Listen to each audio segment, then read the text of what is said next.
A carne é fraca é o título de um texto escrito por Allan Kardec e publicado inicialmente no livro O Céu e o Inferno. Posteriormente, Kardec vai expandir um pouco esse texto e republicá-lo na Revista Espírita de março de 1869. A expressão "a carne é fraca", como todos nós sabemos, é uma expressão evangélica. Nós vamos encontrá-la no Evangelho de Mateus 26, 41, quando o evangelista coloca na boca de Jesus os seguintes dizeres: vigiai e orai para que não entreis em tentação. O espírito, na verdade, está pronto, mas a carne é fraca. Em síntese, o que a mensagem quer dizer é que a encarnação nos coloca numa situação de certa fragilidade, onde nós vamos ter que fortalecer a vontade, mobilizar o autocontrole para enfrentarmos as nossas inclinações que não são boas. O evangelista começa nos conclamando a vigilância e a oração. Vigilância contra os nossos próprios impulsos, as nossas tendências inferiores, porque todos nós, como construção das nossas experiências reencarnatórias, nós fomos condicionando a nossa individualidade determinadas formas de ser, de pensar, de agir. Kardec usava a expressão tendências instintivas. Na verdade, são inclinações, são predisposições que todos nós possuímos. Muitas dessas inclinações são boas e elas vão construir o alicerce das nossas qualidades, das nossas habilidades. Outras tantas dessas inclinações não são boas, porque geram danos para nós mesmos e, o que é mais grave, danos para outras pessoas. Alguns de nós temos inclinações não muito boas na área, por exemplo, da projeção pessoal. Somos pessoas excessivamente necessitadas do aplauso, do sucesso, de sermos consideradas pessoas especiais. Vivemos, então, em busca do destaque, do sucesso, do aplauso, do elogio. Outros tantos de nós temos inclinações que não são boas na área do mando. Necessitamos do poder, de estarmos assumindo uma posição de controle sobre as outras pessoas, de dizendo a última palavra, esse mandonismo, inclinação de muitos de nós, que vai se manifestar não apenas na área política, mas também na área pessoal, na área familiar, na área profissional. Outros tantos possuímos inclinações na área da mesquinharia, pessoas excessivamente focadas no interesse pessoal, sempre preocupadas em levar vantagem de uma forma ou de outra, honesta ou desonestamente. Outros ainda temos a má inclinação da indolência, da preguiça, sempre procurando nos safar de uma forma ou de outra, explorando os outros, julgando a responsabilidade para os outros.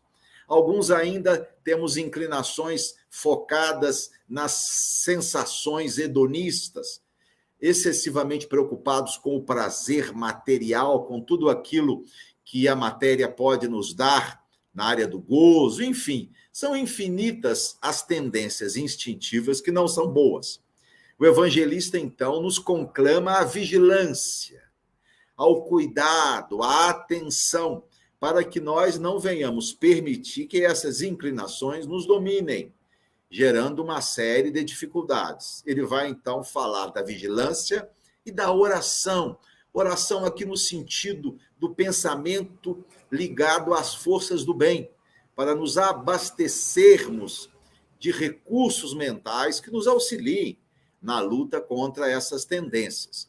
E ele, então, vai dizer para que possamos reforçar tudo isso, para não entrarmos em tentação, porque, na verdade, nós somos tentados exteriormente por aquilo que somos interiormente, de forma que a gente não permita que tudo aquilo que se relaciona à corporeidade, a ideia a carne é fraca, nos remete exatamente a tudo aquilo que o espírito encarnado está sujeito pela própria fragilidade da matéria, por tudo aquilo que se relaciona à encarnação e que oferece ao espírito maior risco, maior cuidado. Então, em tese, seria isso. O processo reencarnatório nos coloca numa situação especial, onde nós temos que exercer um maior cuidado, um maior freio contra essas tendências.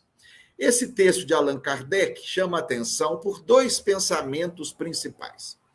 O primeiro pensamento, Kardec vai reafirmar algo que ele trabalhou desde a introdução do Livro dos Espíritos, no item 6, quando ele afirma que o espírito encarnado está sob a influência da matéria. Logo no início do texto, Kardec vai dizer que há muitos casos em que o físico influi de forma evidente sobre o moral. Que o moral do espírito pode ser afetado em suas manifestações, sem que, obviamente, a natureza intrínseca do espírito seja modificada. Então, o primeiro pensamento do texto A Carne é Fraca é esse: o físico influi sobre o moral. Essa é uma ideia recorrente na obra de Kardec. O espírito encarnado, ele está num estado especial, que o diferencia da condição do espírito desencarnado.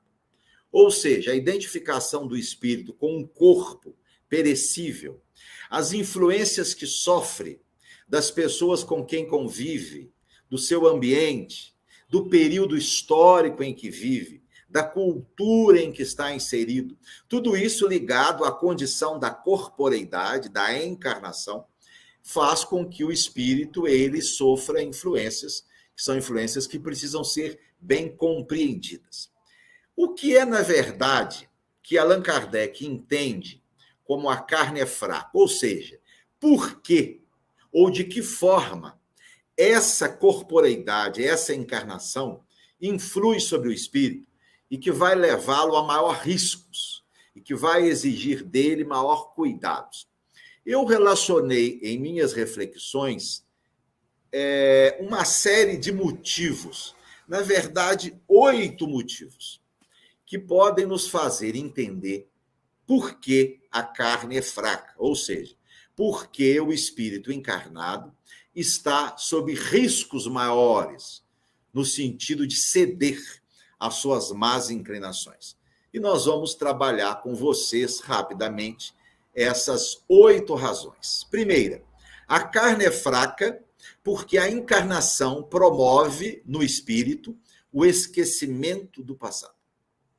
Talvez a gente não tenha parado para examinar, mas nós, espíritos encarnados, somos seres desmemoriados. Quem eu sou? De onde eu vim? Onde eu vivi? Em que nações militei? Quais as profissões que desenvolvi? Que línguas que falei? Com quais pessoas convivi? Quais os meus principais acertos? Quais os meus grandes erros? Quais as doenças que me levaram à morte? Meus amigos, nós não nos lembramos de nada disso. Em grande parte, as nossas memórias fazem parte daquilo que nós somos. Nós só somos o que somos com as nossas lembranças. Nós, então, ao assumirmos um novo corpo, nós perdemos todas essas recordações. Em grande parte, nós não somos nós mesmos, porque nós estamos desfocados da nossa história, do nosso passado, que representa, em grande parte, o que nós somos. Os neurologistas estão acostumados a lidar com pessoas que perderam a memória.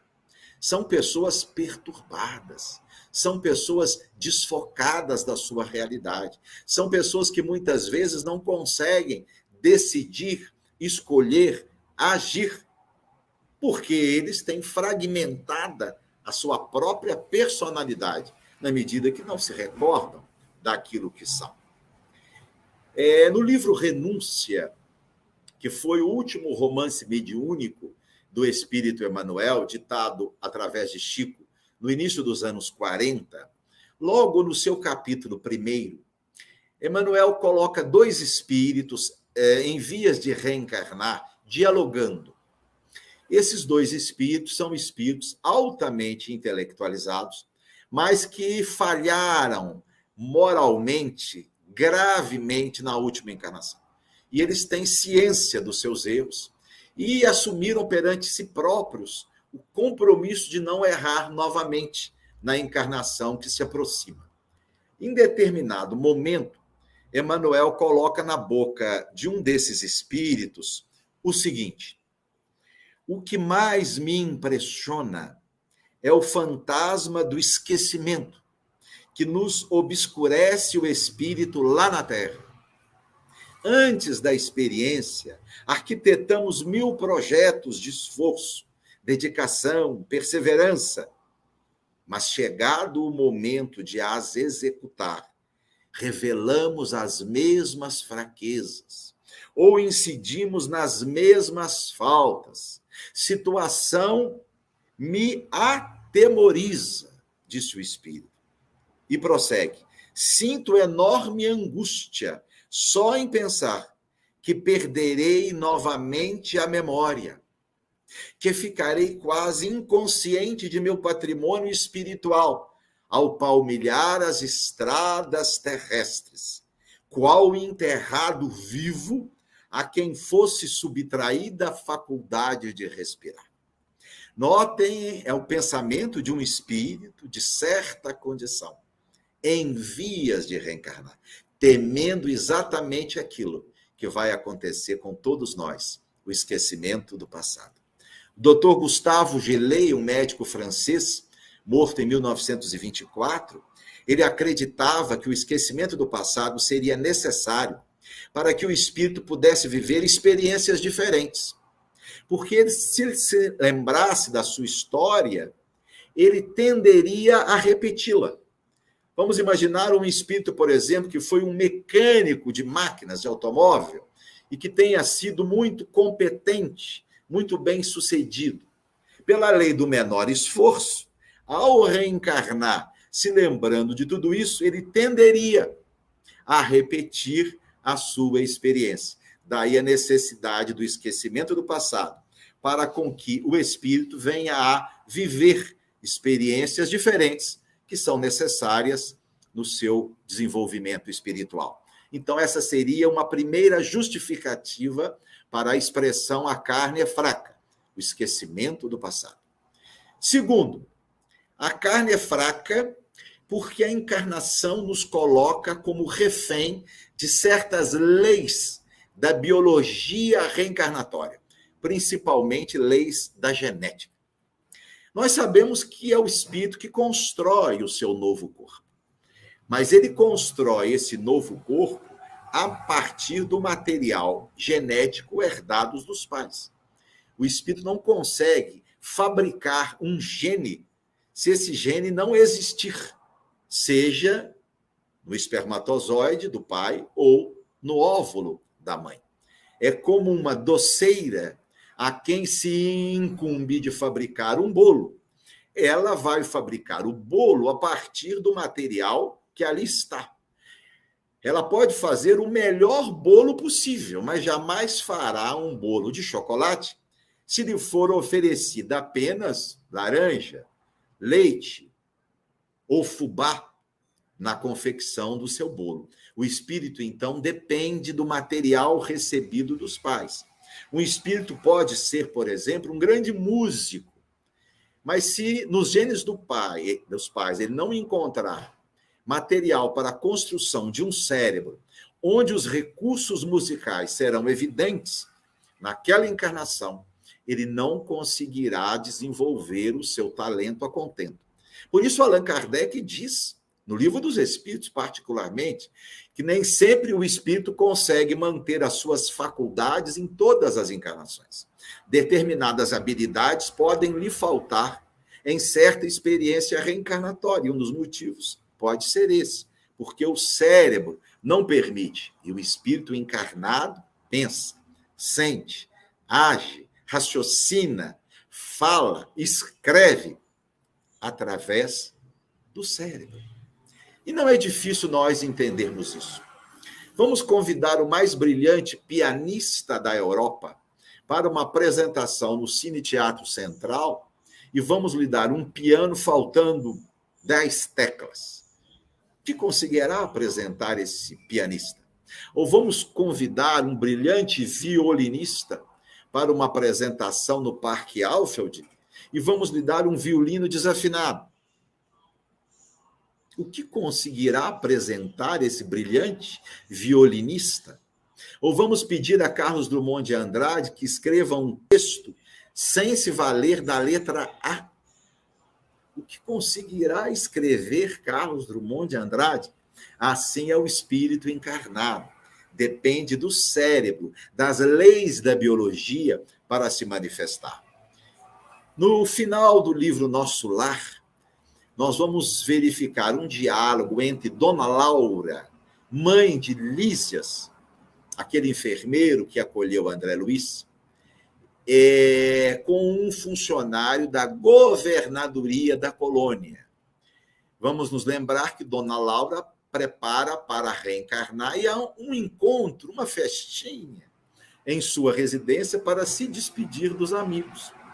E há um momento em que se aproxima dela esse funcionário e vai lhe dizer o seguinte: ainda hoje, diz o funcionário a Dona Laura, o gabinete da governadoria forneceu uma nota ao Ministério do Auxílio, recomendando aos cooperadores técnicos da reencarnação o máximo cuidado no trato com os ascendentes biológicos que vão entrar em função para constituir o novo corpo de nossa irmã. Olha só.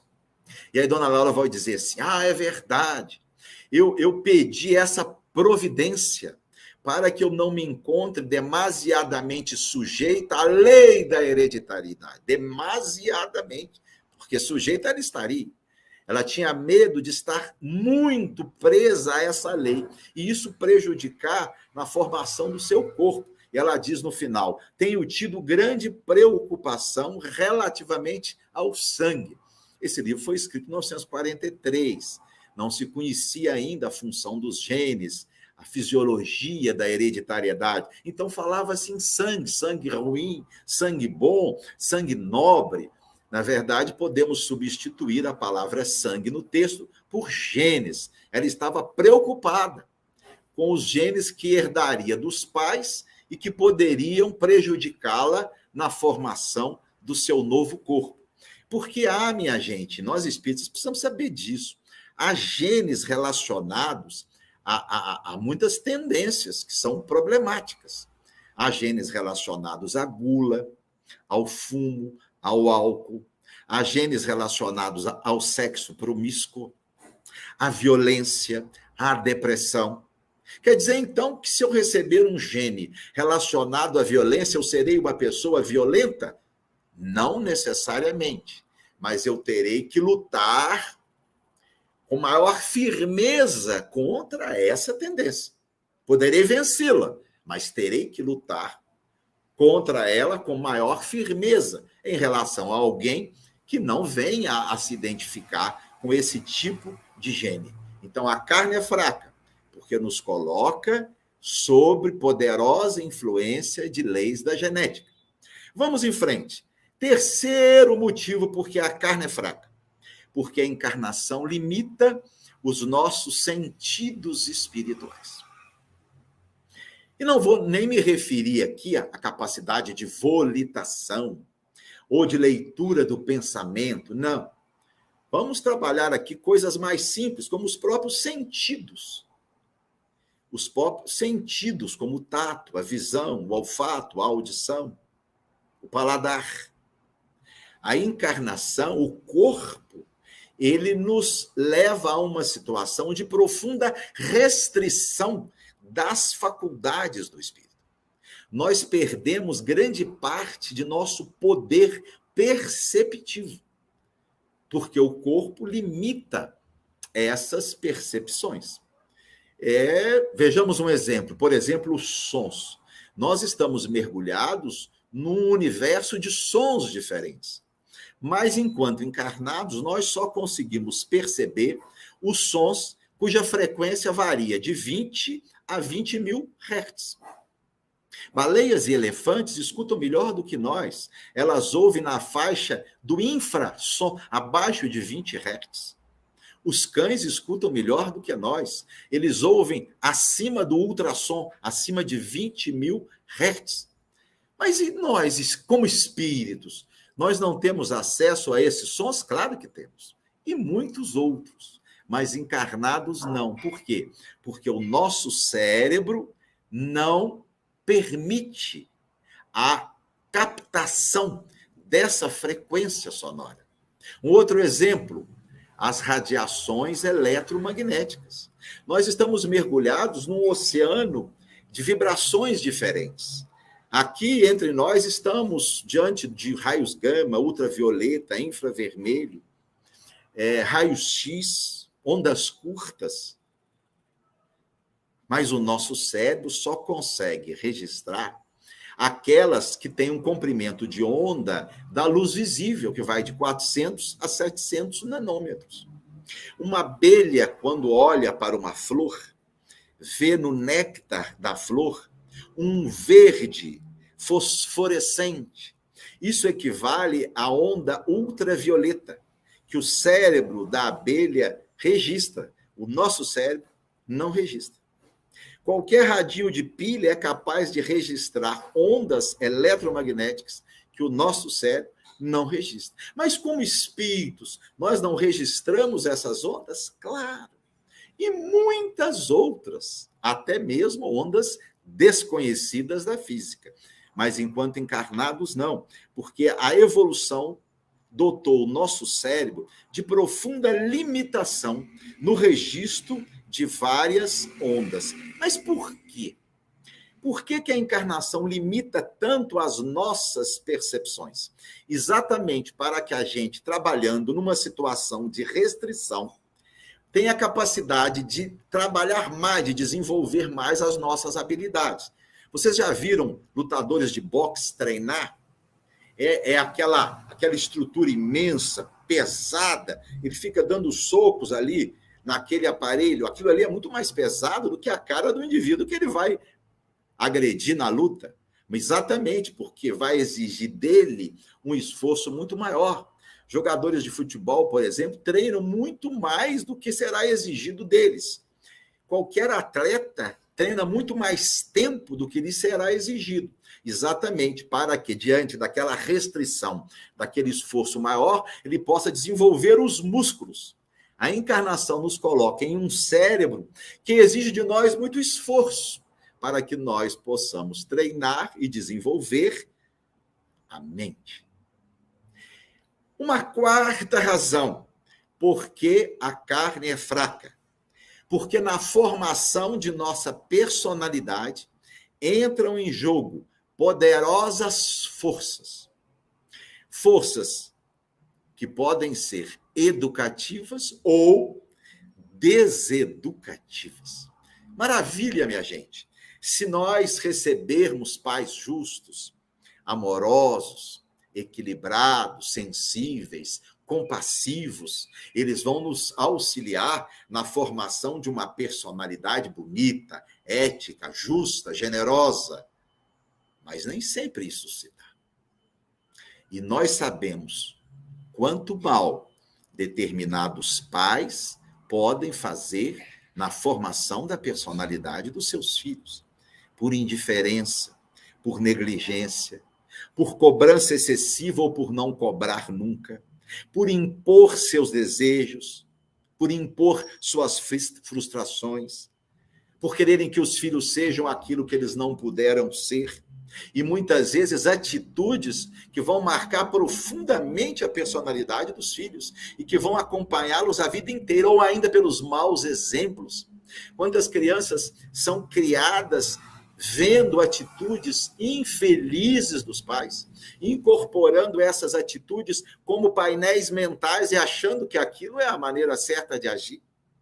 Os consultórios de psicoterapeutas estão repletos de indivíduos que estão tentando consertar aquilo que em grande parte foi apodrecido por pais desajustados, infelizes, equivocados. Então, a encarnação, ela nos coloca sob essa possibilidade. A carne é fraca, porque nós estaremos sujeitos a essas influências na formação de nossa personalidade. Quinto motivo, a carne é fraca porque a encarnação nos obriga à luta pela sobrevivência. A encarnação nos coloca em um meio em que o trabalho para a manutenção do corpo é essencial, é fundamental. E enquanto espírito desencarnado, nós não temos compromissos com a saúde, com a alimentação, com contas a pagar, com escola de filho. Espírito não adoece, não sente frio, nem fome e nem morre, mesmo porque já está morto. Ao reencarnar, nós assumimos uma série de compromissos, que são obrigações, que são preocupações, que aumentam muito a nossa cota de cuidado com a manutenção do próprio corpo. A encarnação nos leva a isso, fazendo com que nós tenhamos preocupações que os espíritos desencarnados não têm. A carne é fraca. Sexto motivo, a encarnação nos expõe às enfermidades corpóreas.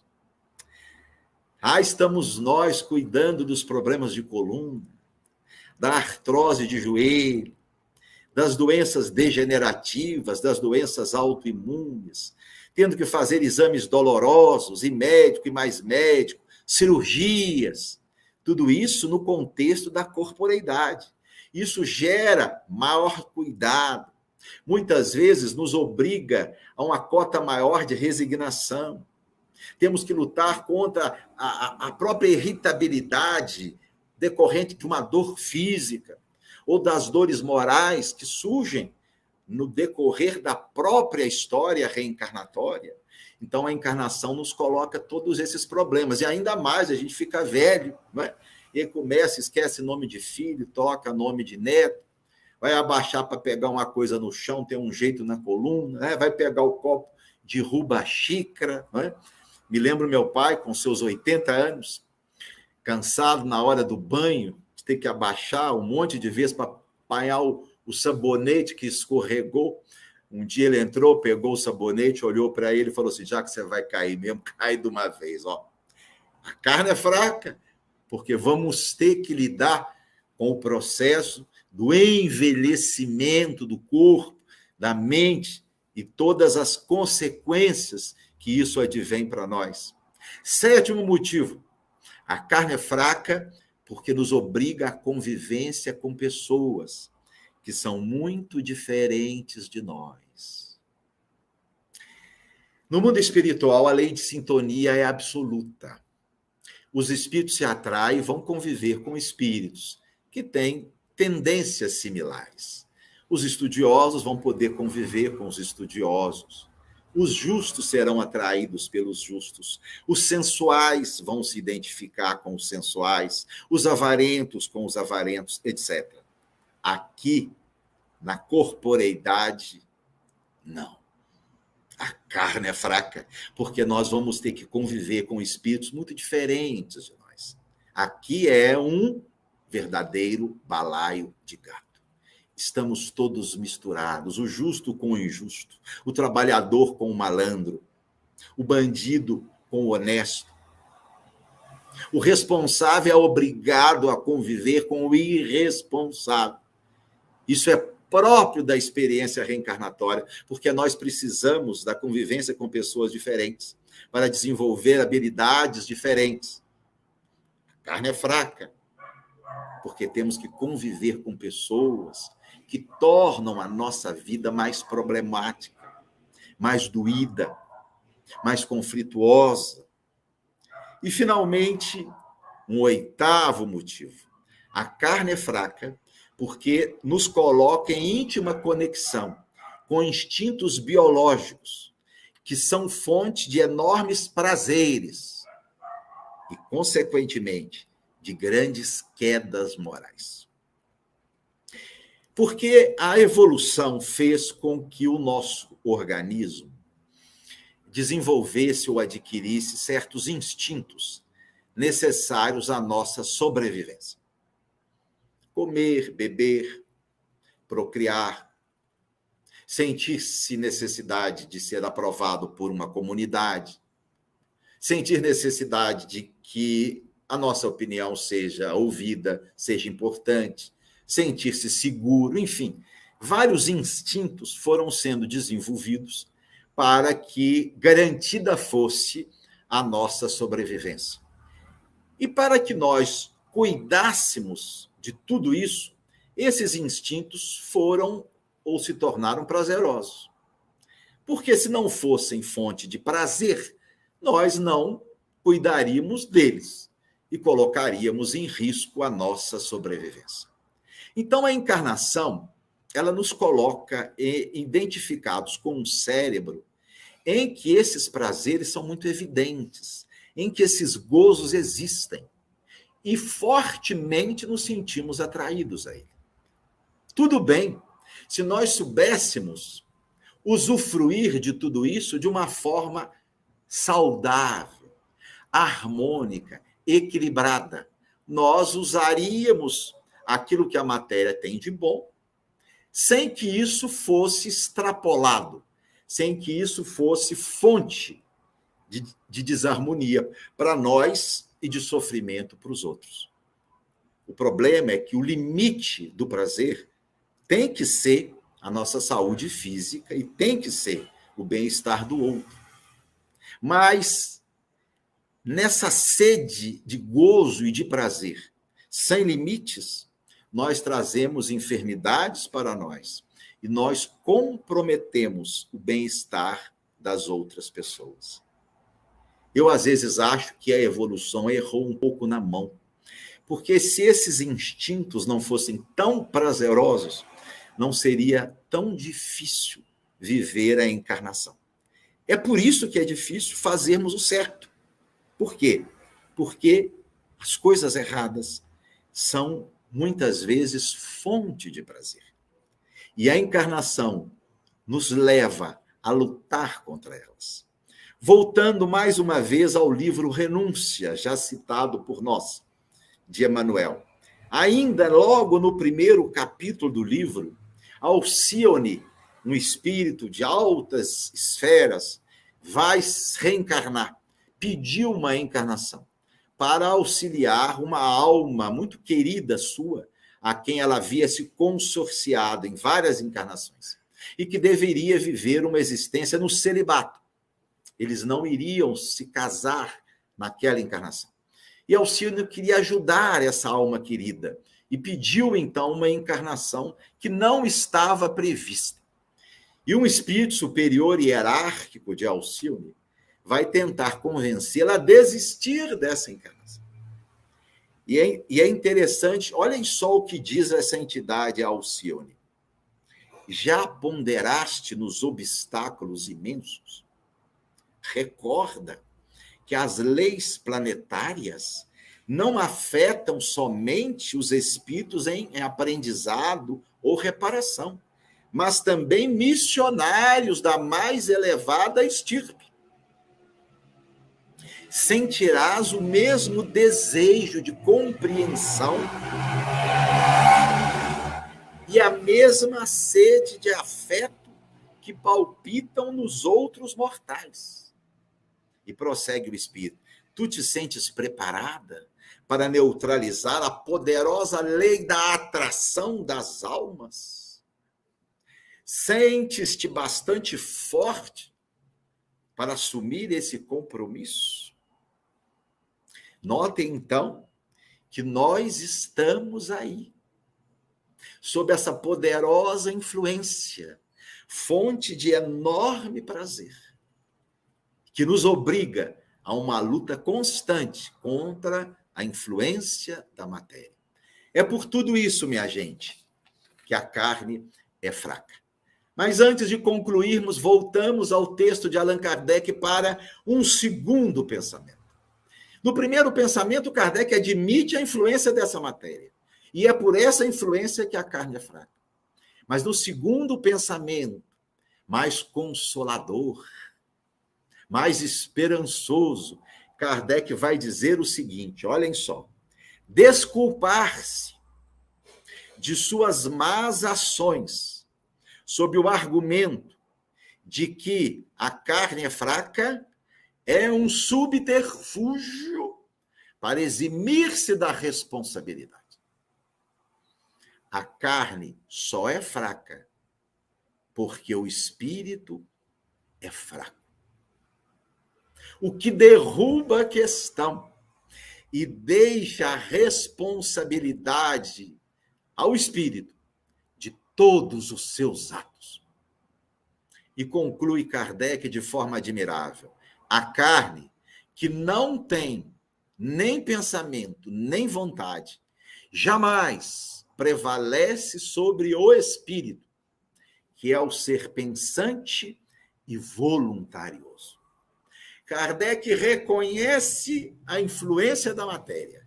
O espírito encarnado está num estado diferente, que vai exigir dele maior luta íntima. No entanto, depende apenas dele próprio vencer esta influência. Ele vai usar aqui, no final, o argumento de que é o espírito que é o ser pensante. É o espírito que é o ser voluntarioso. Voluntarioso aqui não é no seu sentido pejorativo, cabeça dura, teimoso, não. Voluntarioso no sentido de aquele que age de acordo com a sua vontade. No sentido de que nós podemos, através da nossa vontade, superar essa influência. Questão 909 do Livro dos Espíritos. Talvez uma das mais importantes nesse mistério. Quando Kardec pergunta se nós poderíamos sempre, com os nossos esforços, vencer as más inclinações. E os espíritos vão dizer sim, sim. E acrescentam, frequentemente, com poucos esforços. O que lhes falta, dizem ele, é a vontade. Kardec vai definir vontade como pensamento transformado em força motriz. Força motriz, força que move, que gera ação. Vontade, segundo Kardec, é o pensamento que se transforma em ação. É o pensamento que age, que materializa-se, que faz acontecer. E aí é necessário diferenciarmos vontade de desejo. Desejo é um querer postergado. É um querer que não se materializa. É um querer adiado. Vontade é um querer feito. É um querer realizado.